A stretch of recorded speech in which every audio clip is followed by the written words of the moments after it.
Ama, ikaw ang aking sandigan, ang aking pinagkukunan ng kalakasan. Sa'yo nagdarasal ng kagalingan, at palagi mong alam ang aking mga pangangailangan.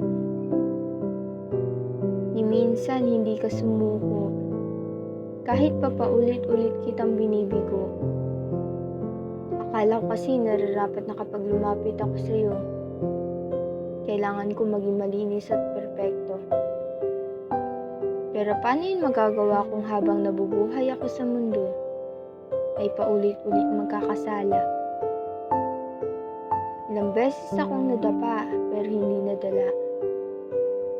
Lord, ilang beses akong napaluhod pero hindi humingi ng tulong. Nahihiya kasi ako dahil sa dami ng aking mga kasalanan na para bang hindi ko deserve ng kapatawaran. Pero naalala ko hindi pala talaga ito deserve ni naman. Pero dahil sa iyong pagmamahal na dakila, ay nagawa mo iligtas kami mula sa kaparusahan ng aming mga pagkakasala. Ikaw ang umako ng aming mga kasalanan. Niligtas mo ang buong sanlibutan. Lord, masyado kong minaliit ang iyong pagmamahal. Masyado akong nagpabihag sa kasalanan ng matagal. Akala ko kaya kong tumayo na mag-isa. Masyado naging mataas ang tingin ko sa aking sarili. Pero kahit pa ganun, ilang beses mo akong inintindi. Hinatak mo ako pabalik sa iyong tabi. Isang bagay na matagal ko nang minimithi. Yung feeling na protektado ka na, ligtas ka sa kung anuman, at mga bagay na Diyos lang ang makakapagpagaan.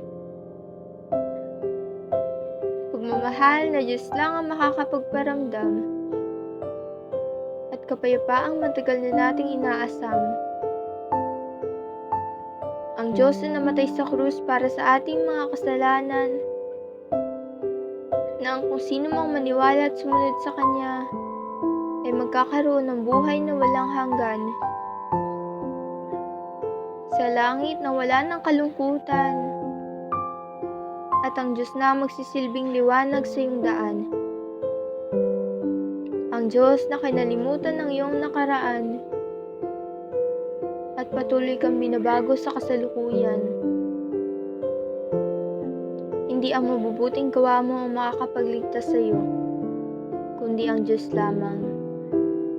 Hindi ka gumagawa ng mabuti para maligtas, subalit gumagawa ka ng mabuti dahil ikaw ay naligtas. Bunga ng pagpapasalamat sa Diyos na sa iyo nagligtas, at minahal ka na walang butas. Ama, patuloy ang pagpupuri ko na sa iyo ay laan. Mananampalataya sa iyo magpakailanman.